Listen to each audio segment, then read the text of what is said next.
A 10-day food test in the book of Daniel has become a modern diet, with promises the passage never makes.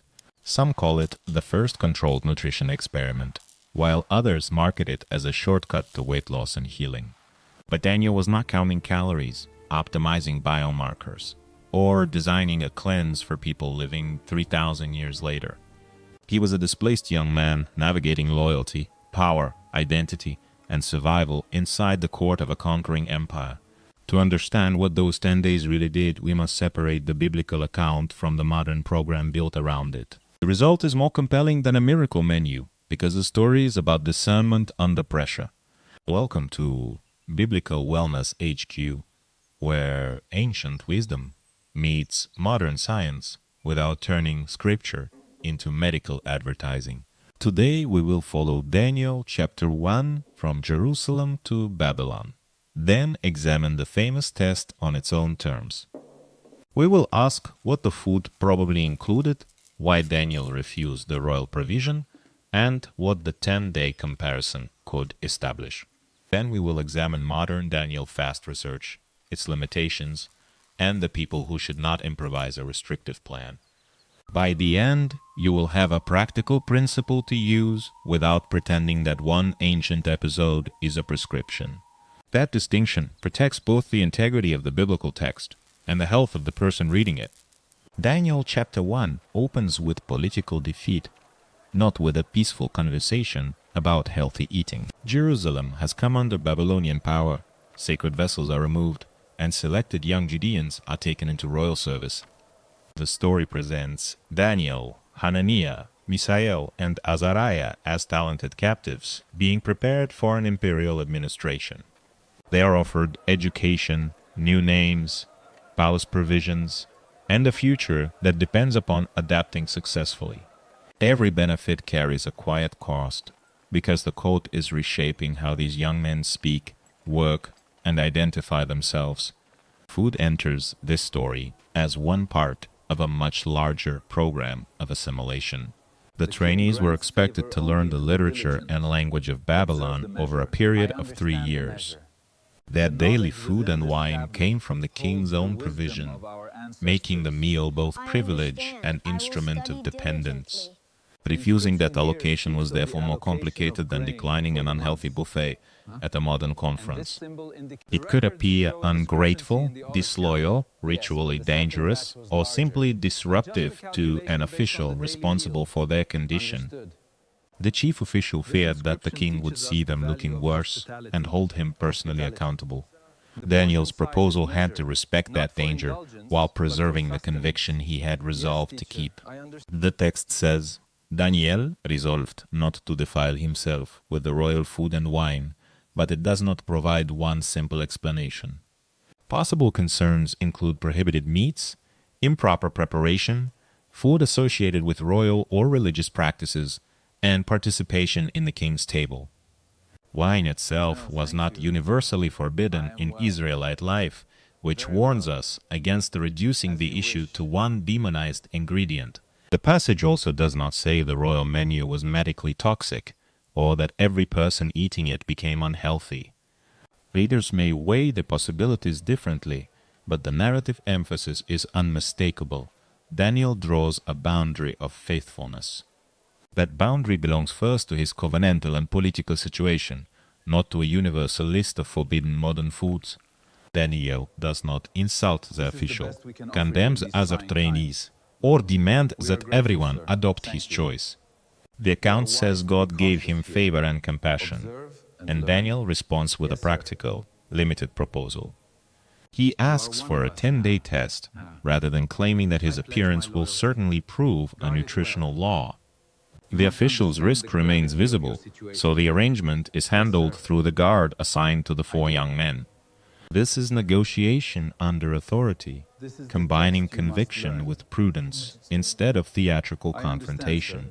That posture may be the first principle worth carrying forward. Clear boundaries do not require contempt.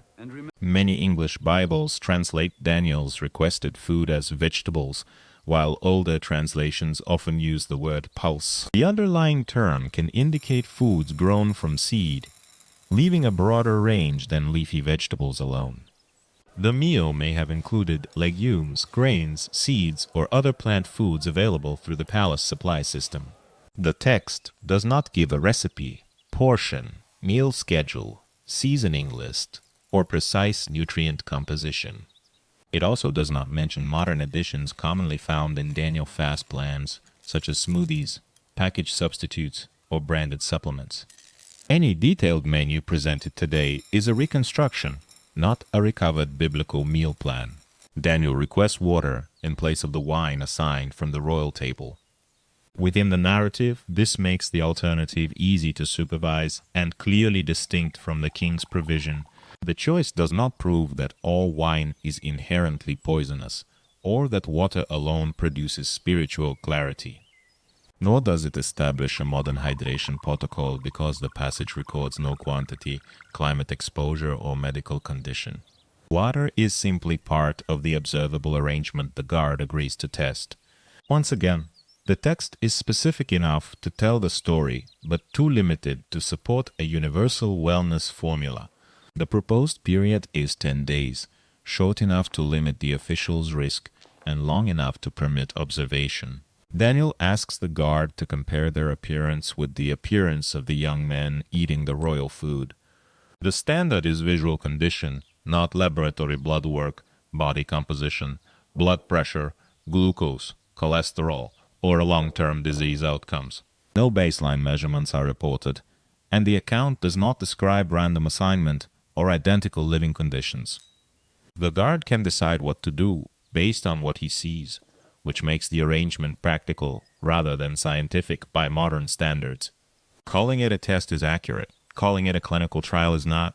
At the end of 10 days, the four appeared better and better nourished than those eating the royal provision. The guard therefore continued removing their assigned food and wine and gave them the plant-based alternative. That is the observable outcome the passage actually reports, and we should neither erase it nor inflate it. The account does not report weight lost, diseases reversed, toxins removed, or lifespan extended. It also does not say that the other trainees became sick, morally inferior, or permanently damaged by their meals. The result resolves the officials' immediate fear and permits Daniel's group to maintain their boundary. Looking healthier can matter in a story, but appearance is an imprecise measure of nutritional status. Hydration, sleep, stress, lighting, grooming, illness, and observer expectation can all influence how a person looks. 10 days is also too brief to establish most long-term claims now attached to the Daniel diet. A visible result cannot tell us whether the food caused every difference or whether the same plan would help another population. Modern medicine uses defined outcomes, adequate comparison groups, and longer follow-up because confident impressions can mislead. Respecting those limits does not reject scripture. It prevents us from asking the passage to function as a research paper. The report concerns 4 selected young men in a specific court, not a representative sample of older adults. Their age, previous diet, physical workload, portions, sleep, health status, and exact foods remain largely unknown. A result in 4 people cannot determine what is safe for someone with diabetes, kidney disease, frailty, pregnancy, or an eating disorder. It cannot establish whether a restrictive version provides enough energy, protein, calcium, vitamin B12, or other nutrients over time. The passage gives theological meaning to the outcome, but theology does not supply missing clinical measurements. The honest conclusion is narrow. The 10-day arrangement succeeded within the story's stated purpose. Как вы думаете, вместо в числе интернет-видов, присутствующей также возможности заниматься неприятным правительством? Daniel also receives understanding concerning visions and dreams, distinguishing his later role in the book. The text attributes these gifts to God, not to a biochemical effect of legumes or the absence of wine. Modern retellings sometimes join the verses and imply that a plant menu directly produced exceptional intelligence. That causal claim is not stated, measured, or required by the narrative. The chapter presents divine favor, faithful conduct, education, and royal examination as related parts of a larger story. At the end of the training period, the king examines the young men in matters of wisdom and understanding. Daniel and his companions are found superior to the advisors in the realm and enter royal service. This final evaluation occurs after years of training, not after the initial 10-day food comparison. The timeline matters because a dramatic edit can falsely compress both events into one instant transformation. Their success cannot be reduced to one food challenge without ignoring study, character, providence, and time. The 10 days protected their chosen boundary. They did not explain every later achievement. Centuries later, Christians developed modern Daniel fast programs inspired mainly by Daniel chapters 1 and 10.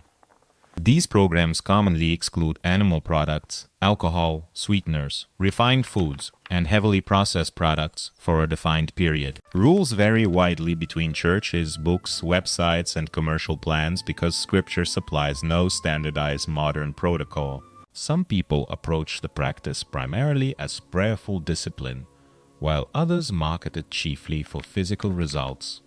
Those goals should not be blended carelessly, because spiritual fasting and medical nutrition answer different questions. A voluntary devotional practice may be meaningful without becoming an evidence-based treatment for disease. Modern programs often combine Daniel chapter 1 with Daniel chapter 10, but the two scenes are not identical. In chapter 10, Daniel describes 3 weeks without choice, food, meat, or wine, and without using lotions. That later passage does not simply repeat the 10-day request for seeded foods and water. Combining both accounts can create a contemporary discipline, but the resulting rule book is interpretive rather than verbatim scripture. There's nothing dishonest about a clearly labeled adaptation chosen for devotion. The problem begins when an adaptation is sold as the exact diet God prescribed for universal health. A few small modern studies have examined Daniel fast-style eating patterns in generally healthy adults. Some reported short-term changes in weight, blood pressure, blood lipids, insulin-related measures, or markers of oxidative stress.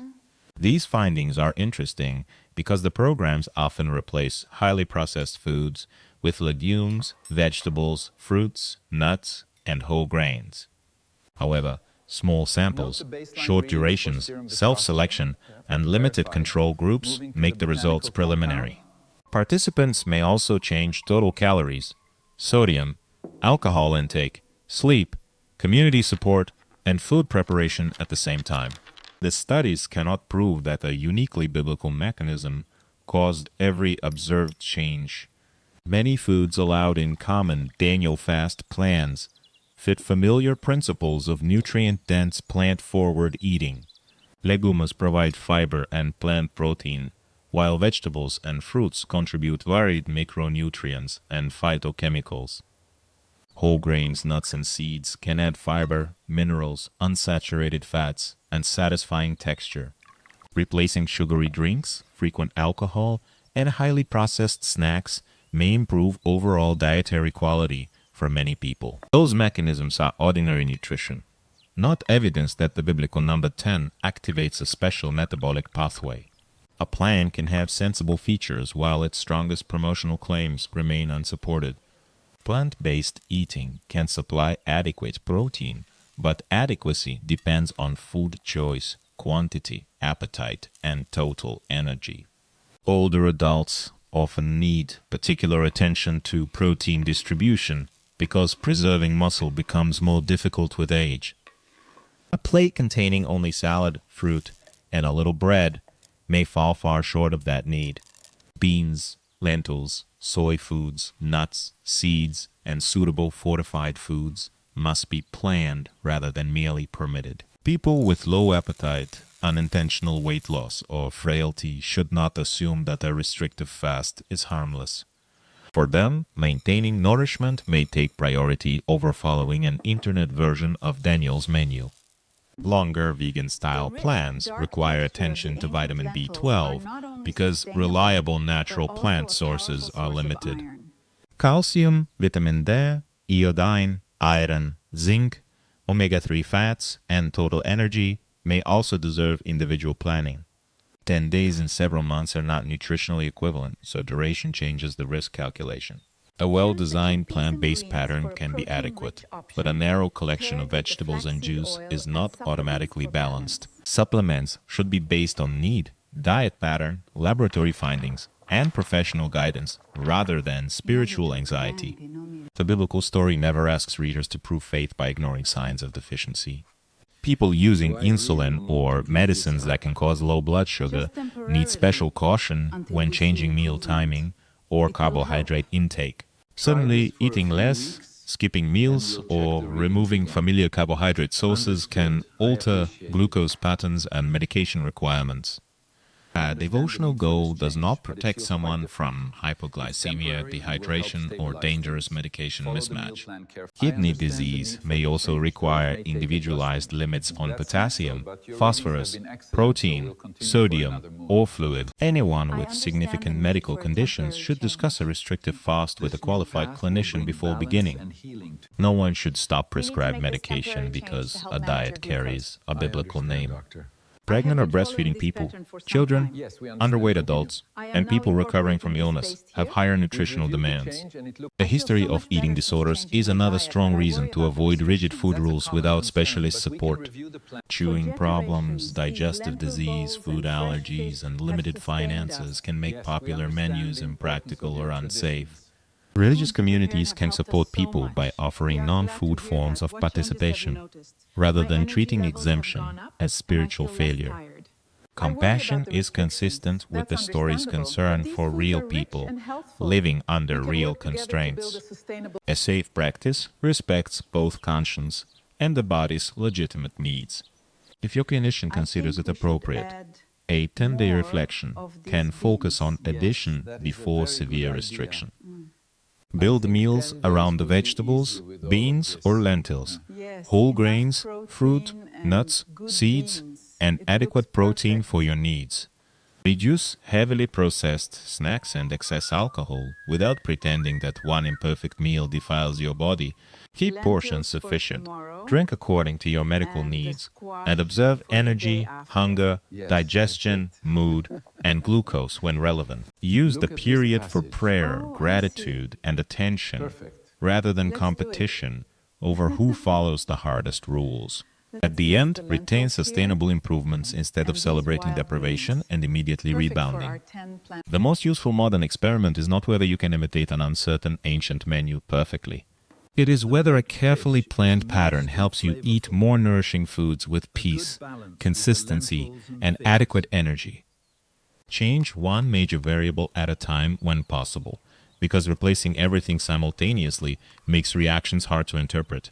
Use objective information such as home glucose readings, blood pressure, weight trends, symptoms, and clinician-ordered tests when appropriate.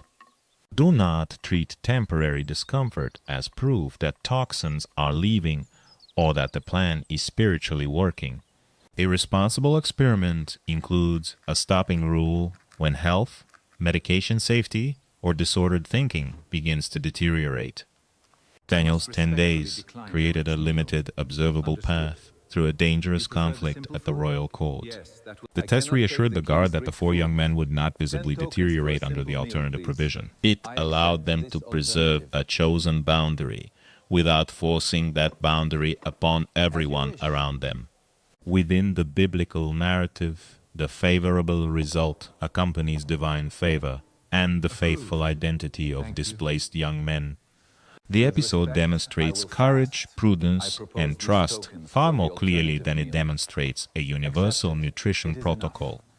Its deepest value disappears when we reduce the story to a before and after diet advertisement. The Bible never promises that 10 days of plant foods will reverse diabetes, cure inflammation, or guarantee weight loss. It never promises identical appearance changes for every reader or defines one commercial Daniel fast menu.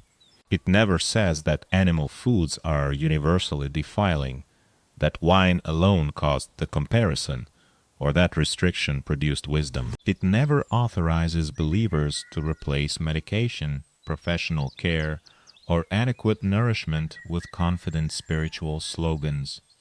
Those promises come from modern interpretation and marketing, not from the boundaries of Daniel chapter 1. Removing them does not weaken the story, it allows the story to speak with its own voice. Daniel's example begins with a resolved conviction, continues through respectful negotiation, and ends with patient observation. That sequence offers a wiser model than chasing a dramatic cleanse, because a thumbnail promised instant transformation. Know why you are changing your food. Understand what the text actually says, and protect the health responsibilities you already carry. Choose nourishing foods generously, apply restrictions carefully, and let evidence set the limits of medical claims. If this changed your view of Daniel's 10-day test, tell us which detail surprised you most. Subscribe to Biblical Wellness HQ for ancient wisdom, modern science, and practical guidance without miracle claims. And remember, faithfulness does not require us to make Scripture promise what Scripture never promised.